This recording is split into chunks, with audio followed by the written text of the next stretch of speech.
morning. The Committee on the Budget and Government Operations is called to order. There are only two items on the agenda this morning. The first item is an ordinance introduced by Alderman Carrie Austin of the 34th Ward, approving the transfer of funds within the Committee on Contracting Oversight and Equity for the year 2019. Alderman Austin is not here to speak to her ordinance, but it appears that her ordinance would transfer $25,000 from personnel services to contractual services, the same amount. Do I have any questions from my colleagues regarding this item? We have no witnesses for this item. Do I have a motion on item number one? Moved by Alderman Villegas, recommending do pass. All those in favor signify by saying aye. Aye. All those opposed? In the opinion of the chair, the ayes have it. Our second item for this morning is an ordinance introduced by Alderman Matt O'Shea of the 19th Ward, amending Municipal Code Section 2-8-050 to allow use of aldermanic expense allowance funds for hosting of paper shredding or recycling events. Do I have a motion to accept the substitute ordinance? Moved by Alderman Roboris. All those in favor signify by saying aye. Opposed? Scott Spears, independent of the chair, the ayes have it. Scott Spears from the Law Department will explain the ordinance, and Alderman O'Shea, I'll call on you after he speaks.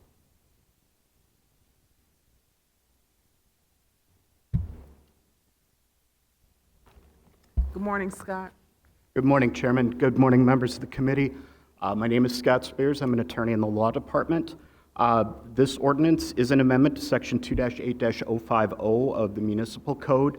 This section of the code governs the use of the aldermanic expense allowance. The amendment would add a new section allowing use of the aldermanic expense allowance for hosting shredding or electronics recycling events. These events must be open to the public, and this ordinance also clarifies that this is an exception to the general ban on using the allowance for gifts or donations. Okay, we'll open it up for any comments or questions. Alderman O'Shea? Thank you, Chairman. Yes, this ordinance simply is to allow us use of our aldermanic funds for these events, these electronics and paper shredding are very successful in our communities.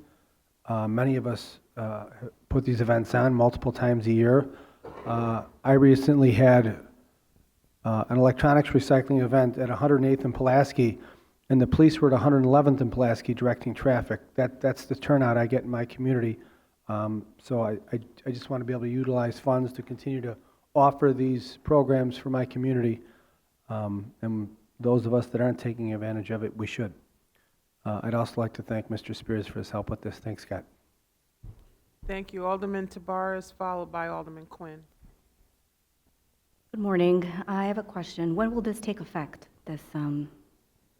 With the substitute, this would be effective retroactive to September 1st of 2019. And are we limited as to how many we can do as shredding and recycling events? Are we limited?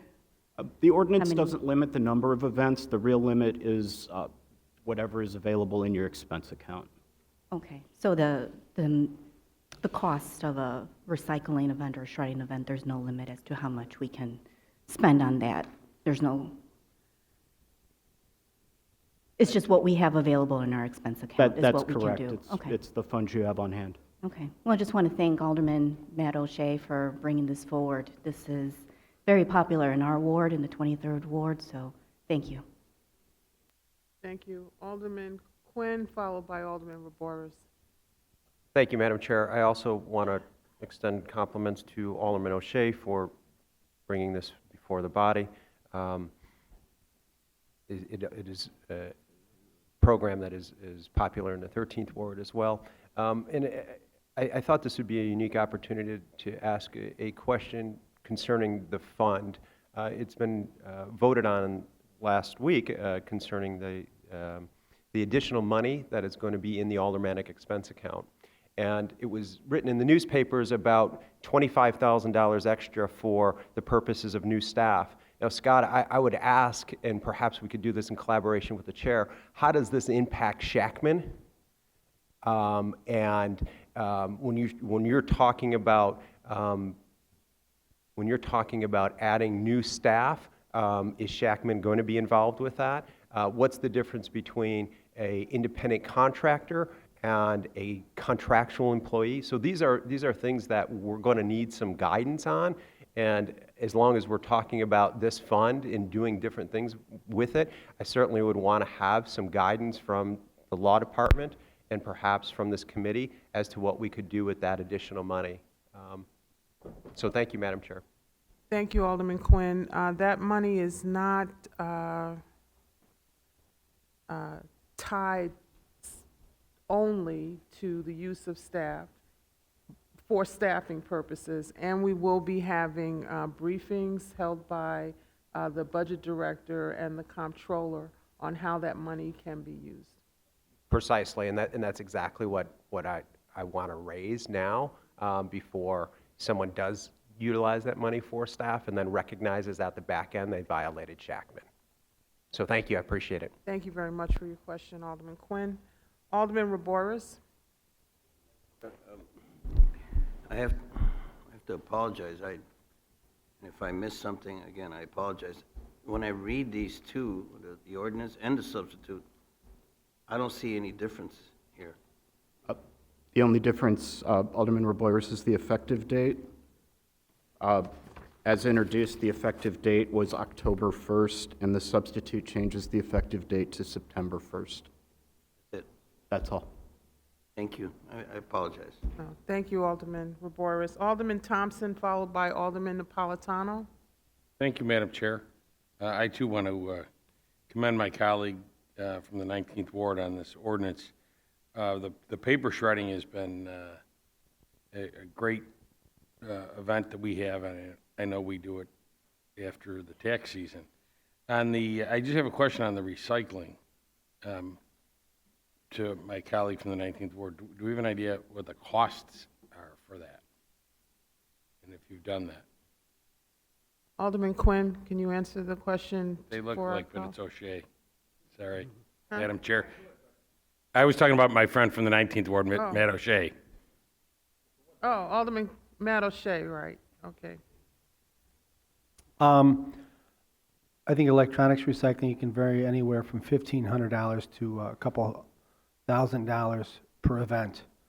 There was a time many years ago when we were able to get companies out to do it for free, but in recent years, it's become pretty expensive to put on, but I think it's a very valuable tool for all of us to use.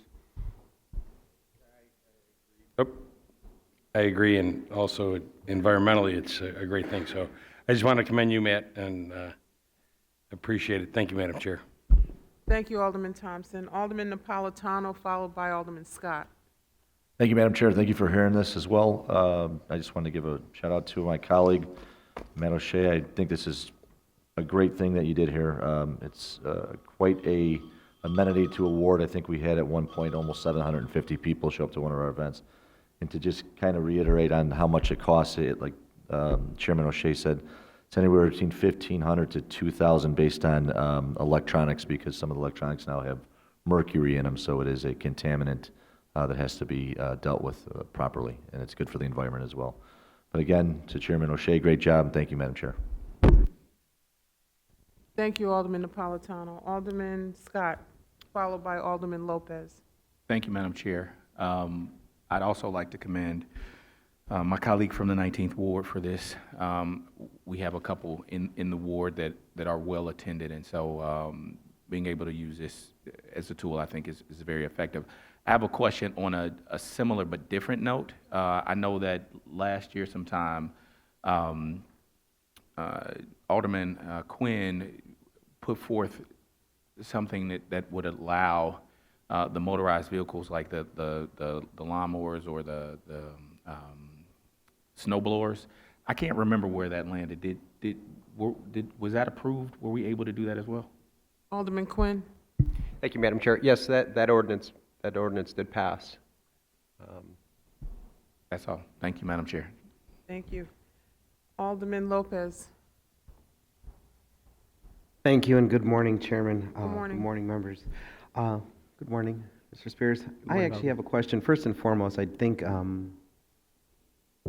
my colleagues, in particular Alderman Quinn, as well as especially Alderman O'Shea for this ordinance, are on the right track trying to streamline and identify proper, specific rules for our allowance. So I congratulate particular Alderman O'Shea on this ordinance. But I have a question regarding a different section of the same ordinance.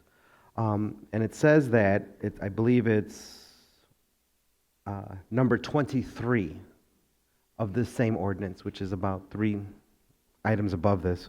And it's 23 double I's. Expenses incurred to supplement services provided by the City of Chicago necessary to protect the health, safety, or welfare of residents, non-limiting examples, blah, blah, blah. And it basically goes on to say that we can use the expense account for such items. Would that not have covered shred-a-thons, considering the City of Chicago hosts shred-a-thons? So if we are supplementing what the department already does, wouldn't they have already been considered an allowable use of our aldermanic expense account?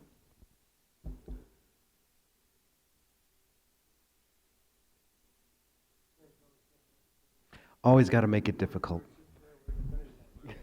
I just a question, because I think it goes to the larger context of what everyone's trying to get at, which is if we are doing things to augment what the city already provides, do we have to continuously spell out for legal purposes what that is?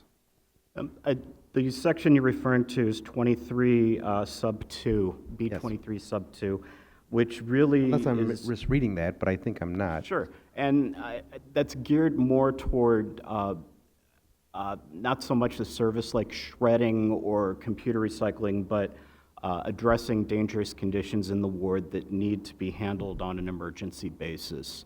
And that is what that supplement is intended. Well, it doesn't say emergency. It says health, safety, or welfare of residents. So if we're providing shred-a-thons that are considered, for the welfare of the community to protect their identity, is this a case where you'd have to do that?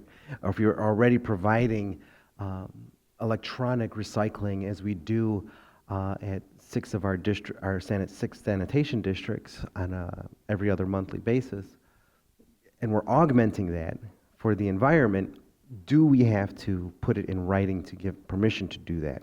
I mean, I'm all for this ordinance, but I'm just trying to see if there's something in place that says if the city already does it and we want to add to it for the benefit of our residents, why do we have to specify each and every time through an ordinance to get that accomplished, when I would assume that the provision there already allows us that latitude?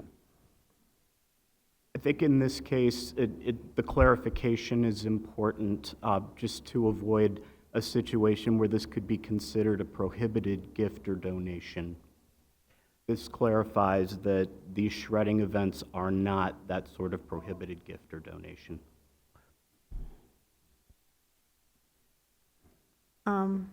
Alderman, I think that perhaps a sidebar with the law department after this to clarify the question that you have. I'm not aware that the city has shredding events. I know that the city has places where constituents can drop off paper, batteries, and that kind of thing.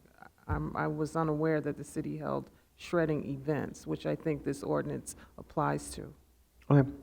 Thank you, Chairman. Any other questions from my colleagues? Seeing that we have no witnesses signed up to speak on this item, do I have a motion on item number 2, moved by Alderman Rodriguez, recommending do pass? All those in favor signify by saying aye. Aye. All those opposed? In the opinion of the chair, the ayes have it. These items will be reported out at the full city council meeting on December 18th, 2019. Do I have a motion to adjourn? Moved by Alderman Rodriguez. All those in favor signify by saying aye. Aye. Opposed? In the opinion of the chair, the ayes have it. This concludes the Committee on Budget and Government Operations meeting today. Thank you.